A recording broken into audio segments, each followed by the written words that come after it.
A experiência religiosa.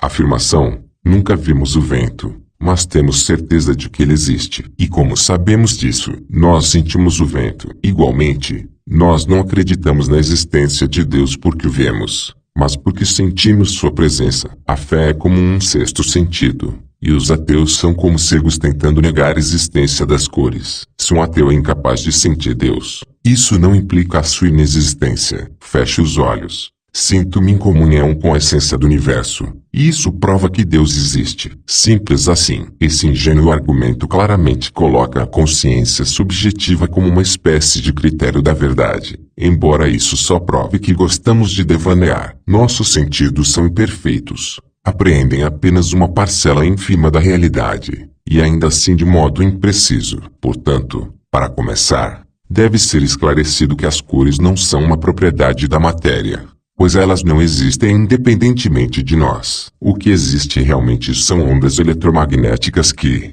quando refletidas por algum objeto, estimulam nossos órgãos sensoriais, causando a sensação subjetiva da cor. Nosso sistema visual está programado para traduzir certa amplitude de comprimentos de ondas eletromagnéticas em sensações visuais. Assim, não importa se cegos seriam capazes ou não de conceber o que são as cores, pois, de qualquer modo, elas só existem em nossa cabeça. Nós, por exemplo, não conseguimos conceber o que acontece no cérebro de um morcego quando usa seu sonar para se localizar enquanto voa. Talvez use os sons de alta frequência para criar uma representação mental da realidade análoga à que criamos a partir das ondas eletromagnéticas. Mas como poderíamos saber com certeza? Em relação aos morcegos, nós todos somos cegos, pois não podemos conceber o que seriam imagens sonoras. No entanto, apesar de ser inconcebível para nós o que acontece subjetivamente no cérebro de um morcego, sabemos que, para se guiar, ele usa sons de alta frequência, que nos são inaudíveis. Portanto, no caso da visão, a realidade não está na sensação subjetiva, mas no fator externo que provoca a sensação subjetiva. Então, apesar de não enxergarmos e de não ouvirmos muitas coisas, nós sabemos que estas existem, pois podemos conhecer sua existência indiretamente. Por exemplo, não podemos ver o ar, mas, assoprando um balão, ele se enche. Enche-se de quê? De nada. Não. Ele é preenchido por uma mistura de substâncias gasosas com certas propriedades que fazem com que ela não reflita a luz, pelo menos não em grau suficiente para que nosso corpo consiga detectá-la através da visão. Muitíssimas frequências estão além de nosso espectro visível, mas nem por isso negamos sua existência. Pelo contrário, podemos provar que existem. Tendo isso tudo em mente, a pergunta que fazemos é esta: como se poderia verificar a alegação dos teístas de modo objetivo? Será que o teísta pode provar que a sensação de Deus é causada por algo exterior? Sem dúvida. É muito mais provável que aquilo que denominam contato com Deus não seja mais que um sentimento oceânico, como diz Zygmunt Freud,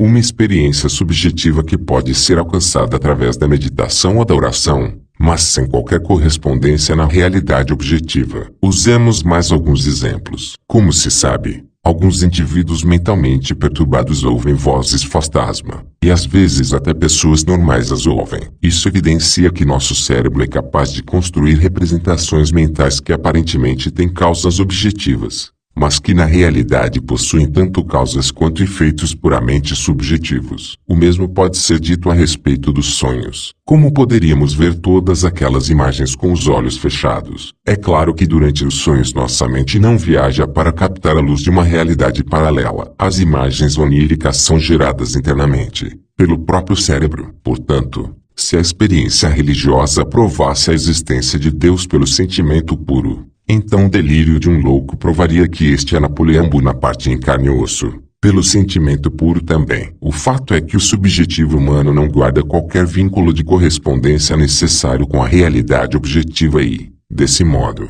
não pode ser utilizado como uma evidência conclusiva. Alucinações, delírios, sensações místicas e afins não são argumentos. Além disso, há diversos experimentos muito bem aceitos pela comunidade científica, os quais evidenciam que as experiências de proximidade a Deus podem ser induzidas artificialmente por campos magnéticos. Aparentemente, As experiências místicas estão relacionadas principalmente com a região do cérebro denominada lobo temporal, como explica a Susan Blackmore. Estimular o lobo temporal, por exemplo, com eletrodos ou campos magnéticos, pode induzir experiências de projeção astral, experiências místicas, sensações de flutuar e voar. Também pode causar a sensação de que há outra pessoa presente no local, mesmo que não haja nenhuma.